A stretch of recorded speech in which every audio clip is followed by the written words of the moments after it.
नमस्कार, आप देख रहे हैं डॉक्टर साहेब, आपके साथ मैं हूं मुस्कान। दर्शकों, हम कई बार ऐसा देखते हैं कि छोटे बच्चों के पैरों के आकार में गड़बड़ी होती है या फिर शरीर की किसी भी हड्डी में कोई गड़बड़ी होती है। आज हम इसे भी खास बातचीत करेंगे और ये चीज़ जानेंगे कि इसमें रिकेट्स का कितना बड़ा योगदान है। क्या ये रिकेट्स की वजह से होता है या फिर इसका कोई और कारण है? इसी पे तमाम जानकारी लेंगे और इसी पे तमाम जानकारी लेने के लिए आज हमारे साथ मौजूद है डॉक्टर AK जायसवाल। आपको बता दें कि बिहार के जाने माने नवजात शिशु रोग विशेषज्ञ हैं और साथ ही साथ ये PM से रिटायर्ड हैं। सर नमस्कार, बहुत बहुत स्वागत है आपका। सर आपसे जानना चाहेंगे कि कई बार हम देखते हैं कि छोटे बच्चों के शरीर के आकार में गड़बड़ी होती है या फिर पैरों के आकार में, हड्डियों के आकार में थोड़ी गड़बड़ी होती है, तो क्या ये सब जो कारण है ये क्या रिकेट्स के लक्षण हैं या फिर क्या है, आपसे जानना चाहेंगे। जी धन्यवाद जी।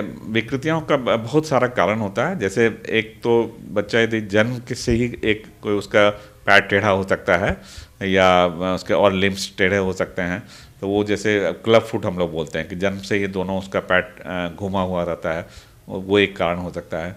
या बच्चे के हड्डी में कोई इन्फेक्शन हो, उसके कारण ऐसा हो सकता है। या किसी को चोट लग गई है और चोट लगने के बाद वो उसका पूरा करेक्शन ठीक से नहीं हुआ, तब भी वो हड्डी में उसका आकार बदल जाएगा और बच्चा थोड़ा उसका विकृत हो जाता है। बच्चे का जो पैर का शेप है और पैर का कभी कभी तो मामूली सा खाली दूर से नज़र आता है कि ऐसा है, कभी कभी वो उसके चलने में काफ़ी दिक्कत हो सकती है। लेकिन जहाँ तक आपने पूछा रिकेट्स का, तो ऑफकोर्स रिकेट्स का बहुत बड़ा योगदान है जो हड्डी के विकृतियों के बारे में और हड्डी के ग्रोथ के बारे में। रिकेट्स जो बीमारी है ये विटामिन डी की कमी से होता है। और विटामिन डी जैसा सब लोग जानते हैं एक बहुत ही इंपॉर्टेंट विटामिन है। और इसकी खास बात यह है कि विटामिन डी किसी भी खाने के सामान में लगभग नहीं के बराबर मिलता है। इसका मेन सोर्स है सूरज की रोशनी, सनलाइट से ही मिलता है विटामिन डी। और उसके कारण उसके साथ ही ये आपको विटामिन डी शरीर में भरपूर मात्रा में जा पाता है। और देखा गया है कि अभी अपने हिंदुस्तान में ही लगभग 80 से 85% लोगों को विटामिन डी की डिफिशेंसी, स्पेशली बच्चों में, वो भी नवजात शिशु में भी। तो ये एक बहुत बड़ा विषय हो गया है कि भाई इतनी क्यों है। तो इसका मेन कारण है कि लोग अब घर में ही बंद रहते हैं। बच्चे भी इंडोर गेम्स ही करते हैं, इंडोर्स में ही रहते हैं। बाहर जाने का उनको समय नहीं है, पेरेंट्स को ले जाने का बच्चों को। उसके अलावा घर इतना छोटा सा सॉलिटरी फैमिली रहती है, उनका कोई छत नहीं है, आंगन नहीं है जहाँ धूप नहीं जा बैठ पाते हैं बच्चे। दूसरी बात है कि बच्चा थोड़ा बड़ा भी हो गया या बाहर निकल रहा है तो सन स्क्रीन लगा लेते हैं। सन स्क्रीन के कारण जो हो विटामिन डी नहीं मिल पाएगा। तो चौथी बात है कि बच्चा को जो फुल स्लीप का पूरा कवर करके रखे हुए हैं तो वो विटामिन डी नहीं मिलेगा जो सन में जा भी रहे हैं। तो इतनी सारी बातें हैं।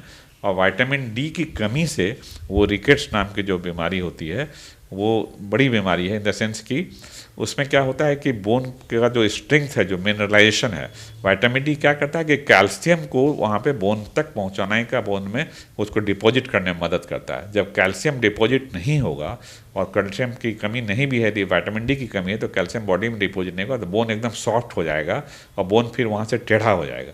और टेढ़ा होने के कारण बोन बहुत लोग, आप लोग सब लोगों ने देखा होगा कि बहुत सारे बच्चों का पैर टेढ़ा हो और टेढ़ा होकर पैर चल रहा है वो। और दूसरी बात है कि रिकेट्स के कारण जो हड्डी में जो कमजोरी होती है उसके कारण फ्रैक्चर हो सकता है। और एक और इम्पॉर्टेंट बात है, रिकेट्स में जो हड्डी का ग्रोथ रुक जाता है तो बच्चे इस तरह के कम हाइट के बच्चे रह जाते हैं, वो बौने रह जाते हैं।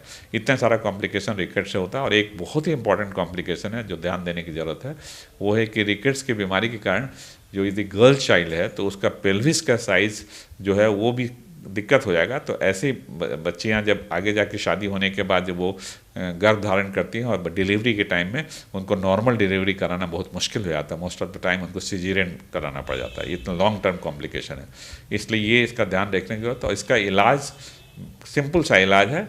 यदि मान लीजिए कि विटामिन डी का मेंटेनेंस डोज में देने की ज़रूरत है, उसको एक खास मात्रा में विटामिन डी दिया जा सेवन कराना है। दूसरी बात, धूप में बैठाना है। और यदि विटामिन डी की डिफिशेंसी हो गई है और रिकेट्स हो गया है तो बहुत हाई डोज में हम लोग विटामिन डी देते हैं, चाहे वो मुंह से दें या इंजेक्शन फॉर्म में देते हैं, और उससे मोस्ट ऑफ द टाइम में करेक्ट हो जाता है।